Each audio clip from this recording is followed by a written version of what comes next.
Welcome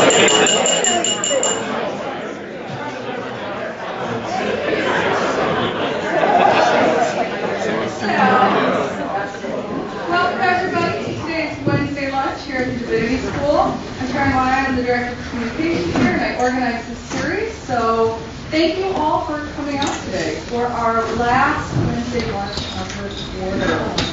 I want to thank our chefs. We have two head chefs who alternate throughout the quarter, Casey and Alex. Casey was today's head chef, but both of our chefs and the entire crew have worked really hard all year, this quarter and all year. And they'll keep working hard next quarter, but special thanks to them for the meal today.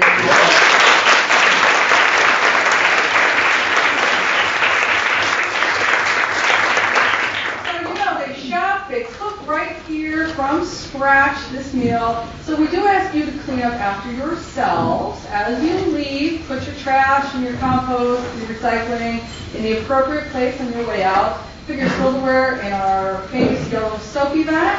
And of course, at this time, turn off your fingers. Appreciate that. Super quick, are there any community announcements today?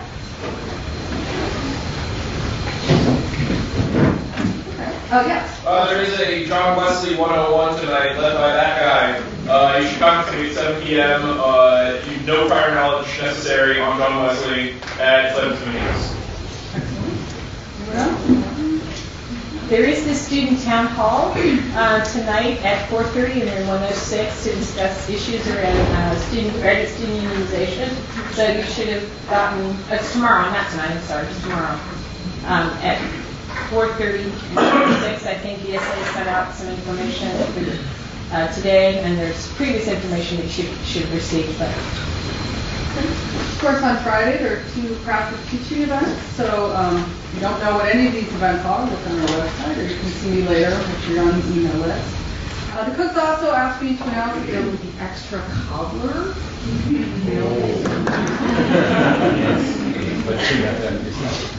But clean up after yourself.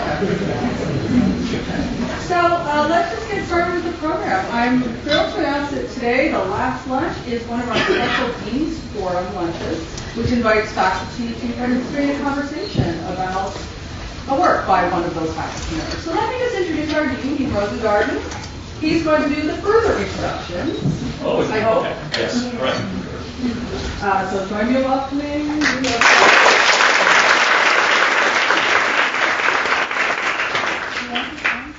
Yes, it's on. I want to ask the panelists to come up here and take seats, please. By my count, this is the 47th Dean's Forum we've had, which is pretty amazing if you think about it. It started 15 years ago, and as Ms. Wine said, the idea was to highlight for the community recently published works by faculty and to have conversation about them with people whose sensible connection is not obvious, to underscore the value of communication across the fields of study of the school and across different theories and methodologies of religion, which, as I'm learning more and more, are not the same thing. In any event, this is a wonderful occasion in that regard. It is occasioned by the publication of this book by Kevin W. Hector, The Theological Project of Modernism, Faith and the Conditions of Blindness. We're going to be talking about that book today. I'm not big on real long introductions because you know these people and it takes away from the time for the format. So the format is that Professor Hector is going to take 5 minutes or so to make, he told me an hour ago, 4 points this morning, after which Professor Fishbane and then Professor Hook will offer some brief remarks on the book, after which Professor Hector will have the chance to briefly respond, making 2 points presumably, one about each response, and then we will open up the floor to your questions and comments and conversation. But it is a real delight to have this trio of people. I would note that we have a full professor, an associate professor, and an assistant professor from 3 different fields, and I think that's a pretty wonderful testimony to the kind of conversation we'd like to have here. So without further ado, I'm going to hand the podium over to Professor Hector, but not before I say thanks in advance to everyone for the books, for the responses, etc. So welcome, and let's have fun.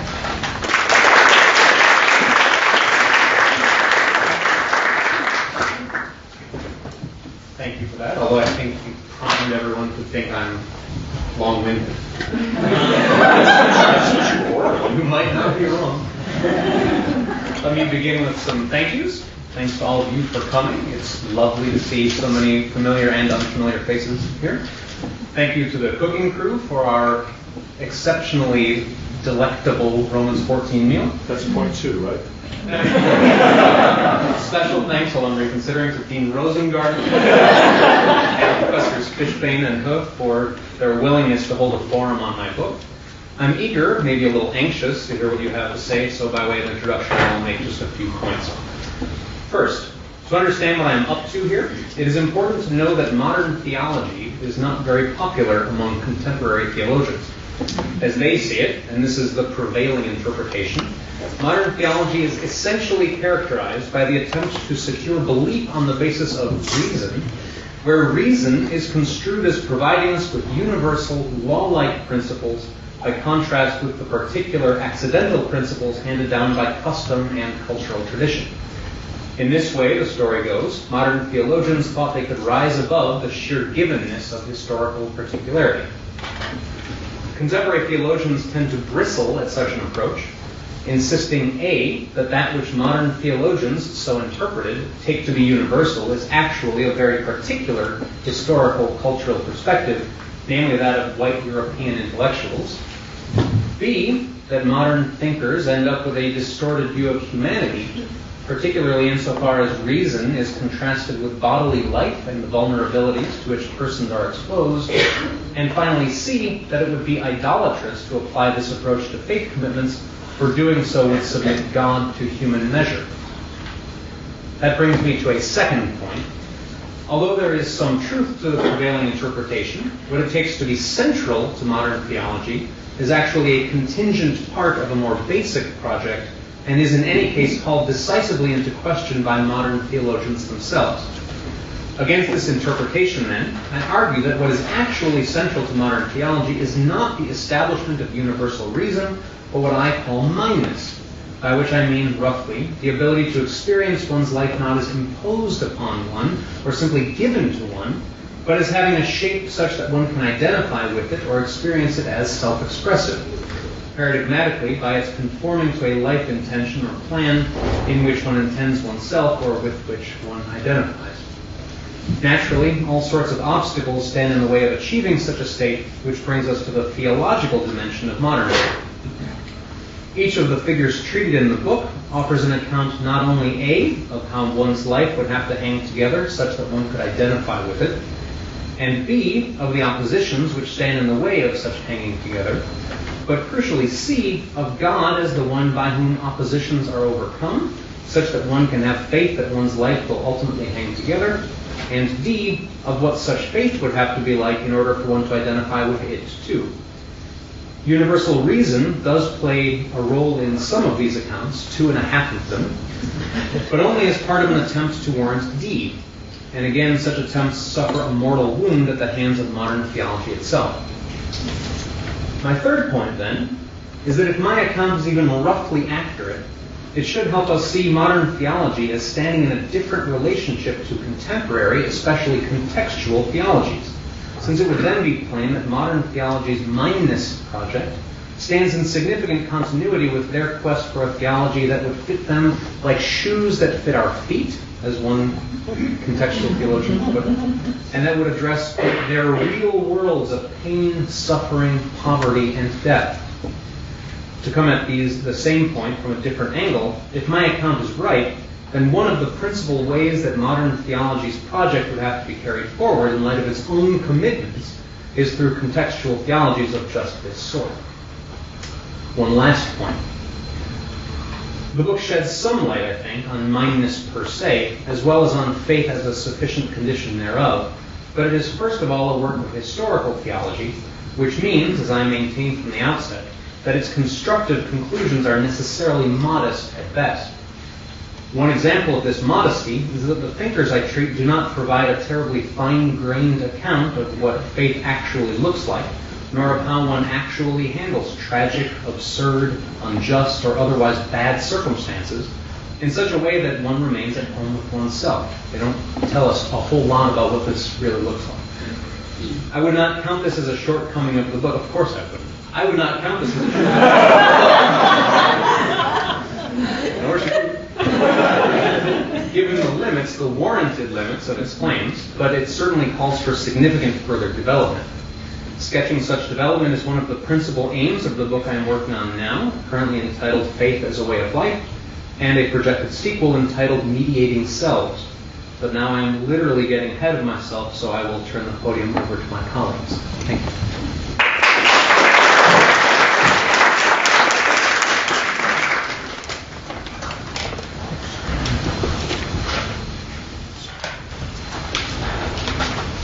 Thank you, Kevin. I am grateful for this opportunity to celebrate a colleague's work and engage in discussion about matters of shared concern. Professor Hector has established himself as an original theologian with a clear and rigorous voice and a sovereign command of the literature and its challenges. He is a pleasure to read and think along with, and his new book, The Theological Challenge of Modernism, will firmly establish his position as a major figure in philosophical theology. The subtopic of the book, Faith and the Conditions of Mindness, sharpens the topic and will set the contours of my response today. To set the context, let me reminisce for a moment about Paul Tillich's impact on my younger life, precisely because Tillich is among the chief figures of Hector's monograph. When I was a teenager, in my high school years, I came across Tillich's Dynamics of Faith and the Courage to Be. The times were one of my own religious turbulence as an adolescent, exacerbated by the existential wave of the times. These books seem to tap into the very issues and offer a new perspective as I was trying to reformulate a Judaism that was real and, so to say, mine. Of course, these were unexpected dynamics of faith to which I was challenged, and I am not sure that I fully appreciated the meaning of the courage to be, except as an adolescent. But that said, Tillich had a profound impact upon me as I was attempting to formulate a narrative of my life. I mention all this because the central issue in Professor Hector's book is to take seriously how one develops a meaningful sense or account of personal existence despite complications, unintended events, or consequences, and how this can be integrated into a life of faith. In a word, the question is, how can faith respond to the vagaries and vulnerabilities of existence so that I can affirm it as mine in a thoughtful and honest way? It is this that Hector deems the theological project of modernism. But we should be clear from the outset. The theological project is built around certain European Protestant Christians with a philosophical bent, who are responding to very particular modern issues, in particular, the autonomy and self-expression of the individual embedded in nature or faced with certain epistemological concerns. I doubt that Catholics or third world theologians or Jewish thinkers would share this intellectual genealogy. So let me first focus on the Christian issue and then offer some personal thoughts as a Jewish theologian. One of the issues that most struck me on reading the book is the concern for the autonomous self, or at least, quote, the self-expressive self, and for how the problematics of existence are posed. These are significant matters. The issues of selfhood and the search for significance are posed through a philosophical prism, beginning with Kant and including Schleiermacher and Tillich.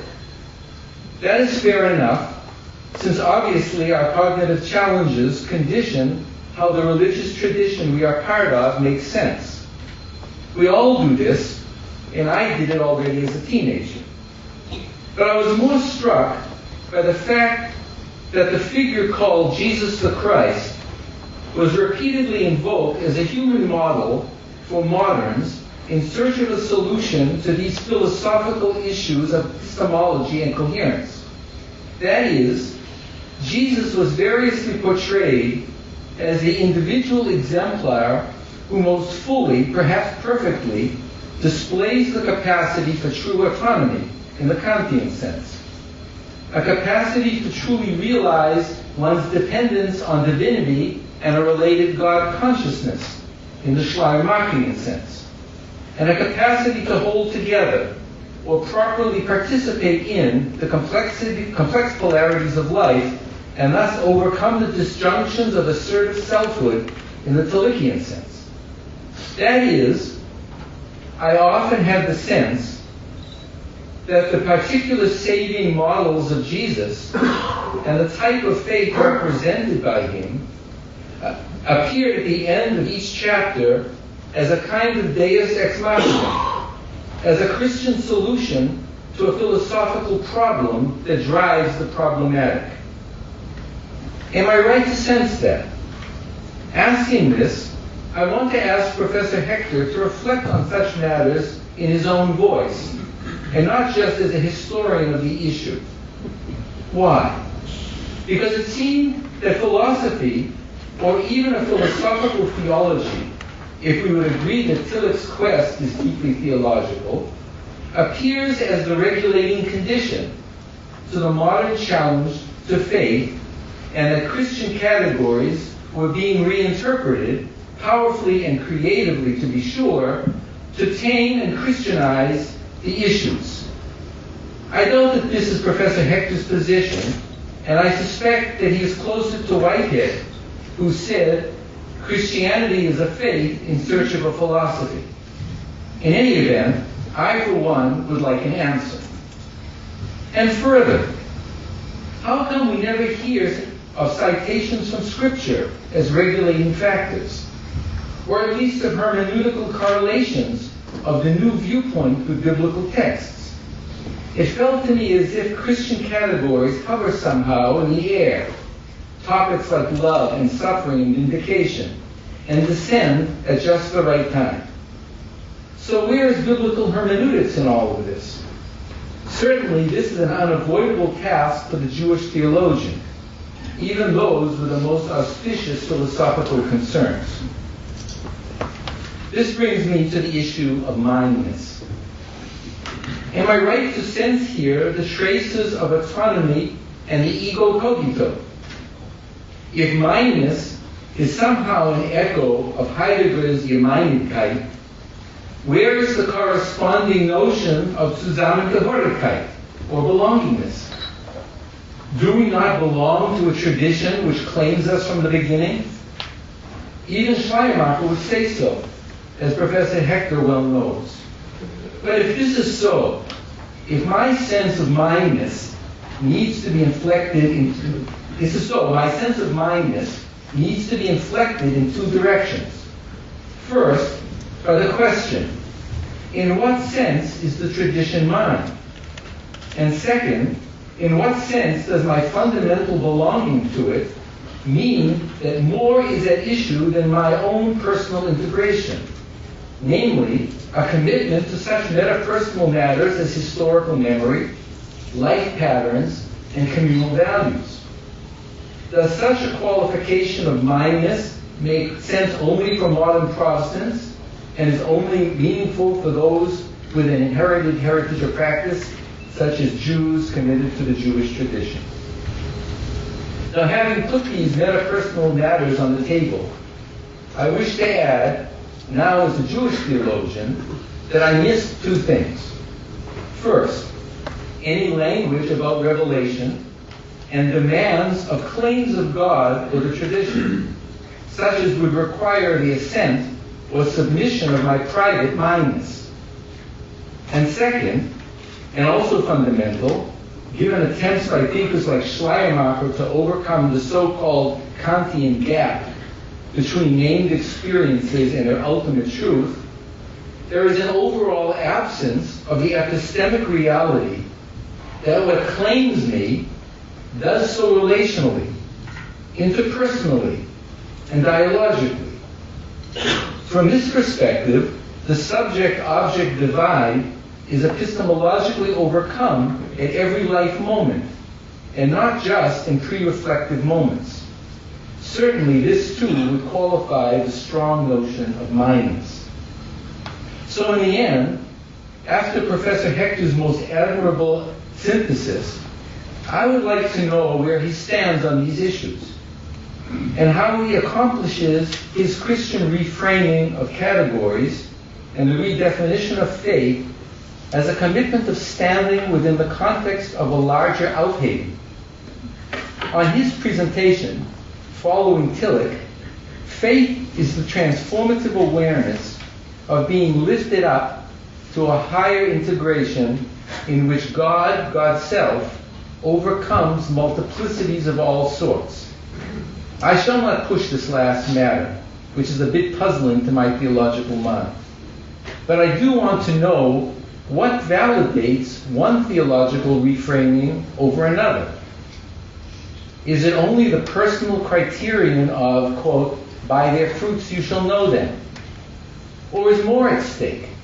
In a word, is the claim being made that the truth of Christianity for some contemporaries is that its teachings do not deny the hard truths of philosophy while also lifting the self into a higher spiritual synthesis? Would that mean that Jesus is ultimately the best ontological theologian around? If so, let's hire him.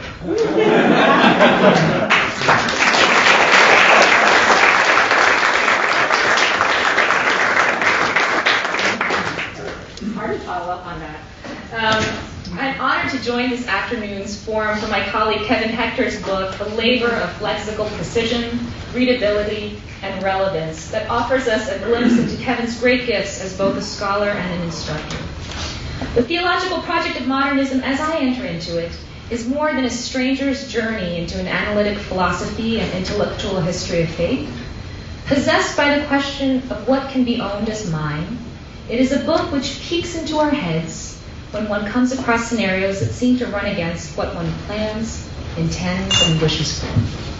The theological project of modernism is chock full of everyday conditionals, and readers are certain to thank Kevin for his pragmatic voice through which he translates philosophy into life. Now, I come to this text as an anthropologist, not as a theologian, and also as a fellow colleague and researcher of modern Christianity. And I'm especially grateful for Kevin's invitation to join this forum because I think we've been meaning to deepen and sustain an interdisciplinary conversation through venues like our student-run Global Christianities Workshop. And I sincerely hope that we'll look back on our exchange today as merely one among many in our ongoing discussion across years to come. I will begin my thoughts from your bookends, the very first and final pages of your manuscript, where you very briefly make the case for considering the continuities between the theological project of modernism and post-Tillichian contextual theologies that account for what we might provisionally call difference.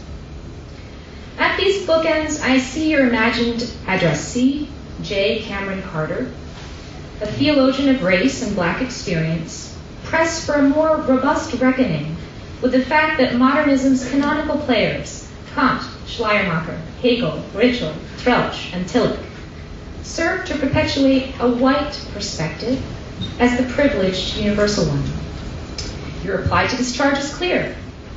Rather than consider modernism's canon as one which universalizes reason over particularity, we can reapproach the Kantian inheritance as one which grapples with human vulnerability and the very individual challenge of narrating faith as one's own. To this end, we can reconsider how the legacy of white European males can enrich our study of this relationship between the historical, cultural, and social particulars of context and the self-expressivity of faith. So at the outset, I want to disclose that I'm woefully unfamiliar with Carter's work, not to mention the backstory of your very open address to him and the field of contextual theology at large. And dutifully, as your customary interloper, How can I resist taking the bait? Anthropology, for better or for worse, has thrived as academia's industrial arm for documenting lived context, with ethnography providing the localized particulars for enlarging our perspective on the great varieties of self and society across time and space. And in hand with contextual theologians, I presume, anthropologists have been complicit in naturalizing political sociologies of difference. I noticed, for example, that the terms white, European, and male travel curiously as a fixed unit in your reply to Carter, and I'm guessing that the unit serves as a placeholder for something akin to the hegemonic normativity of modern theology, along the lines of race, geopolitics, and gender. Here I'd like to pursue further what form of difference is carved out in the theological project of modernism, and what the implications are for future scholars of Christianity in context. I take my cue from you when you suggest that Ernst Troeltsch is one figure with whom we can predictably begin thinking together. Troeltsch, as your book instructs me, is a theologian of historical experience, and more specifically, the individual appropriation of historical phenomena. Against the idea of an all-inclusive law or norm of evaluating history, Troeltsch works to dethrone the absolutist pretensions of both Christianity and religion in general. His alternative, rather, is to uphold personhood, the aim of which is, quote, independence from mere fate and self-determination from within, end quote. To achieve a sense that one's experiences are one's own and not merely the product of fate and external circumstances, such a subject can appropriate previous acts of history in an intentional act of individual creative synthesis. Such an act is quintessentially self-expressive and paves the path for one to recognize faith as freely one's own. That is, it is an act of personalizing faith or making faith mine. Troeltsch thus paves forward the lineage of a particular vocation which your book advances as a good. That is, the capacity to make sense of one's life, or to maintain its hanging togetherness. As I understand it, Troeltsch's system of spirit, nature, and history requires certain components in place for the creative dynamics of contextual difference. And it is these components which set his normative terms for context, self, and society. Or, we could say, for the dynamics of particularity with universality. What does this mold of individual expression, replete with anxieties about one's identity as Christian, or as authentically faithful, enable and disable? What does the aspiration of coherence offer us as a moral and political end? I'd like to shift gears, exploring these questions from a slightly different perspective and at a slightly different angle. I take my lead not from ethnography nor social theory, but from a work of historical fiction, which poignantly grapples with the prospect of losing one's faith upon returning to histories of things falling so tragically apart. Han Sok-young's novel, The Guest, transports us to the early stages of the Korean Civil War, through the eyes of a Korean-American pastor from Brooklyn, who travels some 60 years later to North Korea to hunt for his relatives and search for reconciliation. Much of this journey into the painful past involves dealing with his older brother's crimes. His brother, who died a prominent church elder in the suburbs of northern New Jersey, perhaps not so far from Princeton, with unforgettable trails of blood on his hands. The recollections are unsparing, filled with village scenes where Christian brothers brutally murder communist brothers and vice versa. If there is any story about searching for the unity of self through forgiveness, or the necessity of holding it together in the face of self-alienation, I think this story would be the one. One narrative element I find compelling in The Guest is this Korean-American pastor's attempt to take responsibility for his brother's past. At this point, the voices of my own kin ring in my ears. In America, you say I and mine. In Korea, we say we and ours. The issue is not so much about rampant individualism of the West, or the so-called East-West divide with its convenient stereotypes. The issue I wish to raise here, rather, concerns a cosmology of moral accountability, through which a person is burdened to take ownership for a collective past in a way that unsettles individualist origins of self-determination and freedom. The fine line between the Cold War and a civil war is a politically and morally charged one. Who are the true authors of violence? Who owns which acts? And who makes sense of which histories? Pong navigates the complexity of these questions by modeling his novel after an exorcism rite, through which outsider intruders, or guests, are expelled.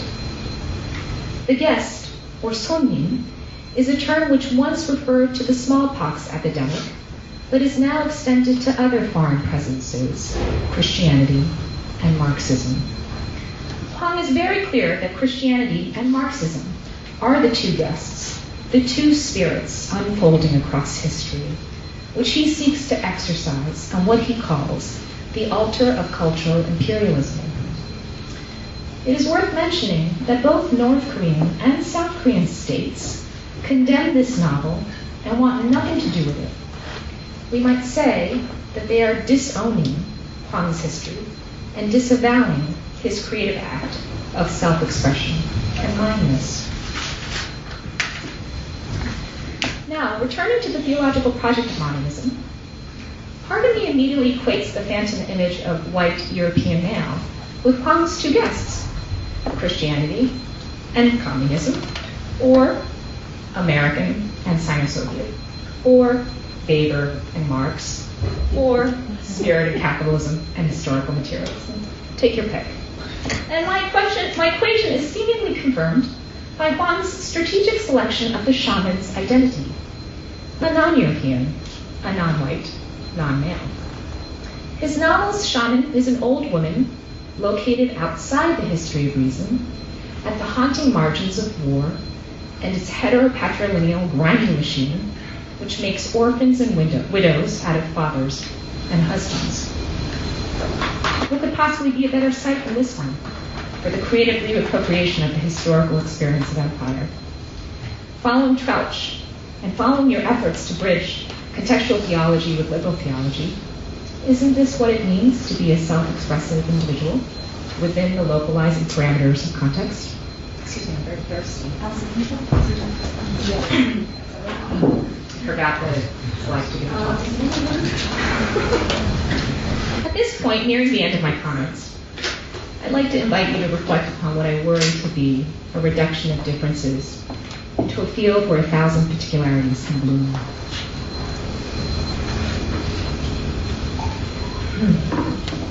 For it seems to me that what is at stake for many national histories, the divided Koreas, Syrias, and Ukraines, to name just a few, is a deeply political distinction between civil wars and global wars, wars between kin and wars between foreigners.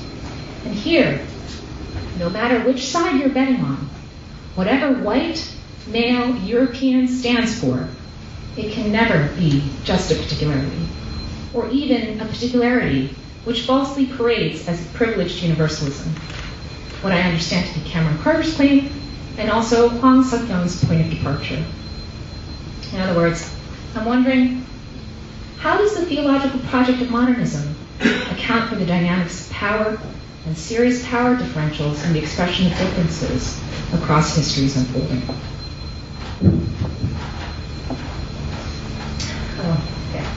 While awaiting your response and in the spirit of collaborative productivity, I'd like to open up two trajectories for our future conversations together. And for our students watching, as these are quite challenging invitations, I see you to be the ones who are going to help us move forward, because these trajectories are quite complicated and I'm counting on you to fulfill them. 1. I am pretty sure that the writings of Kant, Schleiermacher, Hegel, Ritschl, Trauch, and Tillich will continue to exert strong staying power in the academy, no matter how unfashionable, or let's say, subject to dismissal, we may worry them to become.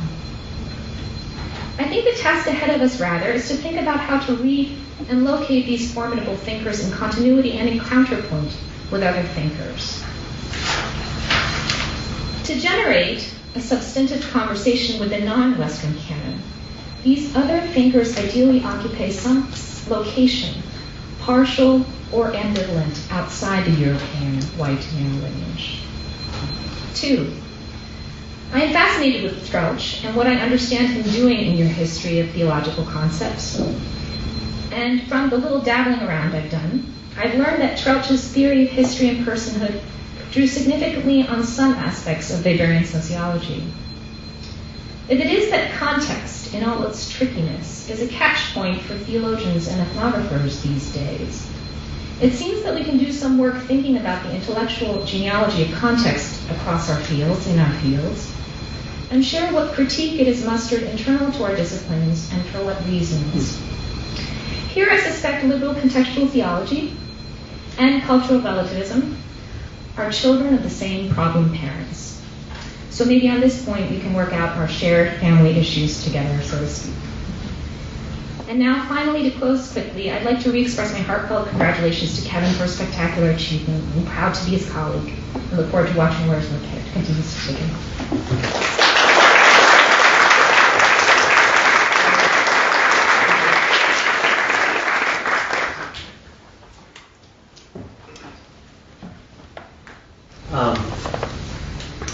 Let me start by reiterating, and have fresh reason to, my real heartfelt thanks to each of you. To get to work with people who are so smart and so unbelievably good in their respective fields that every time I talk to them, I learn something new and feel like, oh my goodness, I could never be the kind of scholar that they are, and then have those same people be so generous in their response to something that I've done is a blessing. I'm deeply grateful for it. And now to some inadequate responses. Professor Fishbane raised several points, and I'll respond, and I'm happy to say more about each of these if insofar as I'm able and insofar as you'd like me to. But one, you rightly mentioned, I acknowledge this as a limitation of the book, but there's a limitation implicit in the selection of figures, right? So the selection, it's not just arbitrary, but I'm clearly choosing some figures, not others. There are the vast majority, the overwhelming majority of persons who've ever lived are excluded, right? And so I don't think it's arbitrary that I've done this, but it's a small stretch, and so there are scope issues. But I do think, for instance, you mentioned Roman Catholic theologians as being left out. The fact is, I wrestled with that partly because some of the most important Roman Catholic figures from especially the 20th century fit really well within this narrative, right? It would complicate the story I'm trying to tell, but for instance, Eric Shivara, his approach to the analogy of being has as one of its central principles the way in which the analogy by way of God unites everything, right? Such that it's a way of responding to this modern sense of alienation. We see something similar in Runner and strikingly so in von Balthasar. In the Theodrama, one of the organizing features is how God, especially in the redemption in Christ, responds to this kind of fissure within creation taken by itself. So I think they actually do fit, and they fit in interesting ways, but for the sake of writing just one book and tracing one trajectory, I left them out. And I recognize that involves limitations, and it involves real limitations, right? But I do think they could fit here in some ways. And I think something similar could be said, I've alluded to this, with respect to liberationists or contextual theologians. There's more than one thing that's going on in liberation theology, right? So I mean, so part of it is oriented toward an achievement of justice. Part of it also is oriented toward how can these traditions that have just been given to us be something other than just given to us, right? So post-colonial theologians are wondering, among other things, what does it mean for someone to be a Christian, for instance, other than just as a product of colonial Christianity. So I think there's some continuity of concern. With respect to your more pointed questions, you wonder about, for instance, Jesus just sort of showing up to save the day at the end of these theologies. And I actually think that here the order of exposition in the theologians and in my treatment of them differs from the order at which they arrived at their claims. And I would actually say that their order usually involves a sort of starting point in a kind of Christian commitment that they then work their way back to from the standpoint of this felt need for redemption. So they experience a need for redemption in terms of this sense that life might just be given to one or might be dictated by forces that are hostile to one. They experience a need for redemption there, and therefore they work back from that to Christology and so forth as a way of showing how, of reimagining redemption, and at the same time instantiating this new way of relating to the Christianity that's just been given to one. It's no longer just given to one if one can work one's way back to it in the right kind of way. You ask about citation of Scripture, and I think Ritschl is the only one, for the most part, whose Scripture citations I leave intact and or I bring into the main text, partly because Ritschl constantly has Scripture citations made explicit. Other than that, you're right that I don't show how it touches down in Scripture. I could make that explicit, so it's more complicated for Kant and Hegel. They both give interesting kinds of Kantian and Hegelian readings of Scripture, but it's more a kind of showing off, right? Like, look what I can do, even with Scripture, because I'm Kant. But Schleiermacher's approach, Tillich's approach, Ritschl's approach, somewhat less so Troeltsch's approach, they're just steeped in Scripture. And there are sources that we can use to show that, but I didn't do that here. What about, I was a little surprised that you wondered about a kind of individualism here where the belonging to a tradition, the belonging to a we, is somehow given short shrift.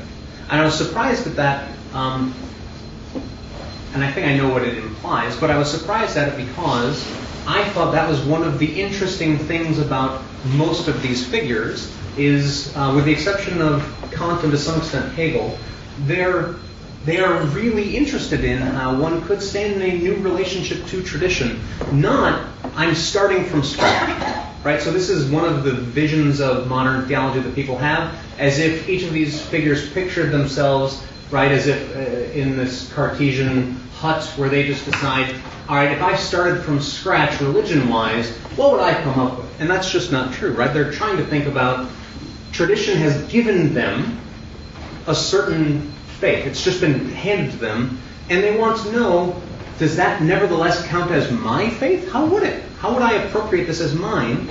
And so there is a way of answering to tradition, but also recognizing that answering to the tradition means more than just letting it give you your faith. It involves you appropriating it and contributing to that same tradition, thereby opening up more possibilities for others to appropriate that faith as their own and so forth.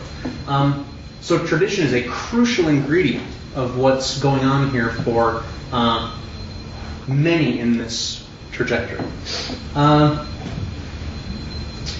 You wonder about missing the language of revelation and a kind of command to the effect, what? Believe this? Is that the right way to translate it?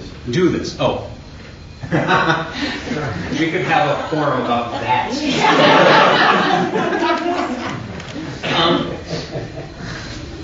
So this too, and this actually becomes a touchy point for modern theologians because one of their two principal concerns is believing something, being committed to something, doing something just because that's what one has been told.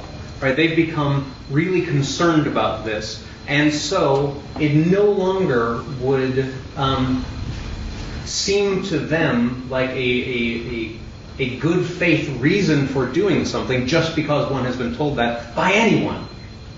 And so the issue isn't, therefore, gainsay all command, but how commands too can become one's own.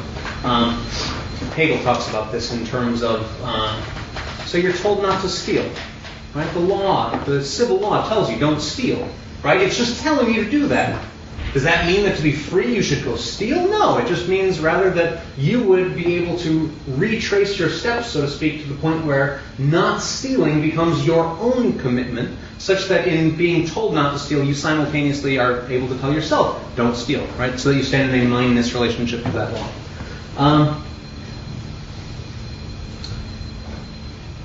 What validates, so I'm skipping How about over. the subordination of self to tradition? Look at these larger issues. That was the other aspect of mindness. Not that I make it mine by appropriation, but there are aspects that I subordinate myself to. So aspects in which one subordinates oneself to the tradition. So I'll need to know what kinds of subordination would maybe count for you, but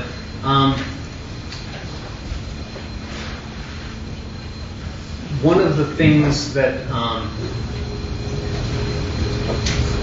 one depends upon is the mediation of tradition to one. And that is I think in many of the figures, a necessary condition of the tradition becoming a kind of live option to one. But for almost all of them, it needs to become not just something that is mediated to one, but that one also mediates it to others, right? So that the issue isn't whether one has some beholdenness to tradition. The issue is whether one's beholdenness to tradition is just beholdenness, right? But I take it that you have some thicker notion of subordination to tradition that after I come to the end of this, you can give me a clear sense of. What validates such theological reframings? I think the figures I'm dealing with wants to exhibit the independent justifiability of faith, Christian faith in this case. They want to exhibit it as rational, partly in virtue of the extent to which it can address these important existential kinds of issues. And insofar as it contributes existentially to dealing with them.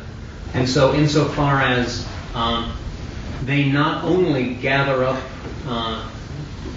precedent theologies, precedent expressions of faith, but contribute to them in such a way that opens up possibilities for others to appropriate them. This is Charles Steinle on what it means for a faith to be valid, a tradition to be valid, is it keeps opening up possibilities of validity for persons and it's carried on. If not, it wouldn't be a living faith any longer. Those are sketchy, but those are beginnings of responses to your questions. The wonderfully challenging invitations of Professor Hook. I note first that there is some, you mentioned this, right? You don't press it as an objection necessarily, but the pronomial difference between we, ours, and I, mine. And I think that's a really important issue.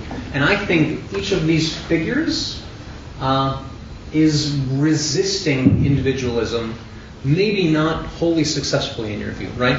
But at the very least, each of them thinks, so at the key moment in the phenomenology, Hegel talks about the apex of spirit is when it becomes an I that is we and a we that is I, such that one can see oneself in others and others can see themselves in one, and one stands in a reciprocal relationship with them. There's also a sense in which one becomes first personally invested in others, such that how things go with them ends up having a lot to do with how things are going for oneself, just first person.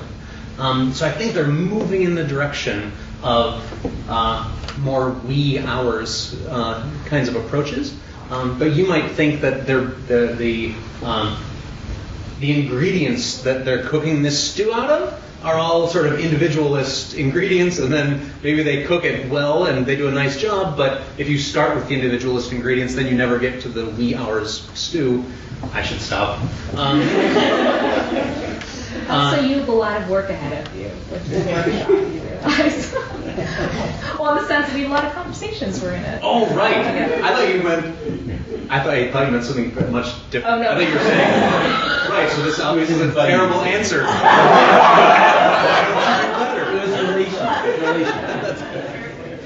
That's right. I'm not used to this genuine collaborative spirit. I'm so individual. But I think the very pointed question, and it's a crucial question. It was I have lots of pages of thoughts about objections that I thought might be raised. This was one of the ones that I thought might be raised, and it was maybe the one I was most worried about. And it's the issue of particularities are particular to, and one aspect of this particularity is power, right? And so we don't just count individuals as if, right, there's one, there's one, there's one. That part of the particularity isn't just that I bring something to the table too, and so do you, but there are power differences between us, right? And that's a very important point, especially since I want to claim that tracing this trajectory opens up new ways of relating modern theology to contemporary, especially contextual theology. So I've established that I'm worried about this point. In response, I think one thing to say is that setting modern theology in a different relationship to contextual theologies, it doesn't involve saying, we're all on the same page now, right? It involves rather seeing the extent to which modern theologians are worried about issues that can be seen as precursors to what contextual theologians are worried about. And at the very least then, relativizing some of the sense of opposition that contextual theologians feel in relationship to modern theology, right? So I hear this a lot.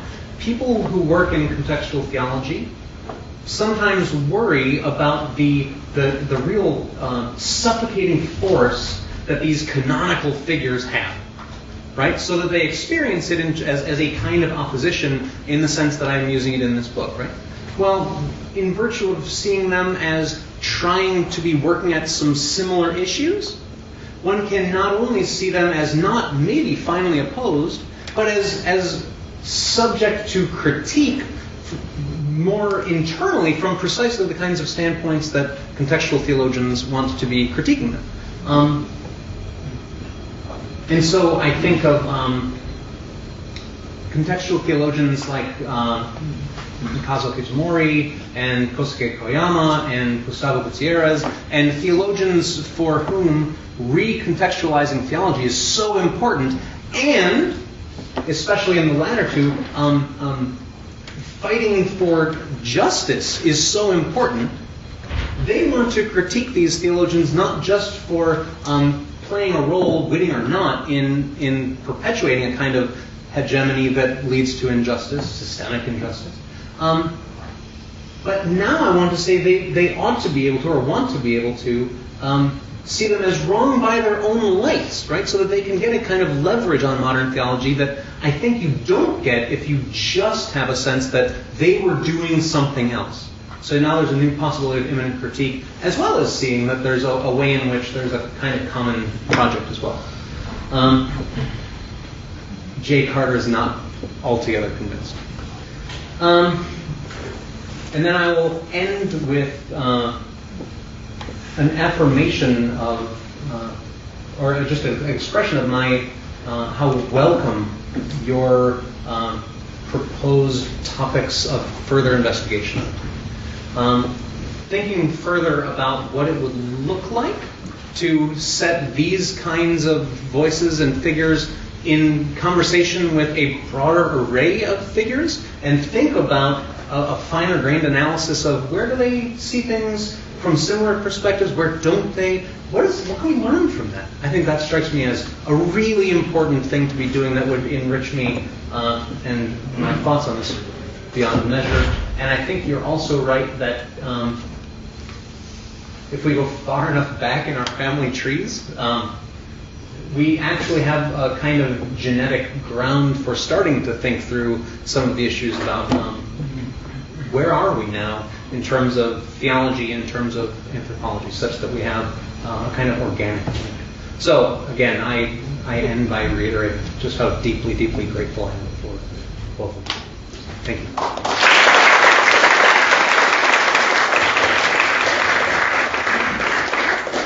We're actually at time, which is great. I think this was a very rich set of exchanges, and on behalf of all of us, I want to say thank you to Professors Fishbane and especially Professor Hector. If you want to loiter with intent afterwards, you can probably grab one of them to ask them the trenchant question that you're formulating right now. But without further ado, let's adjourn, but not without first saying thanks to the three of them.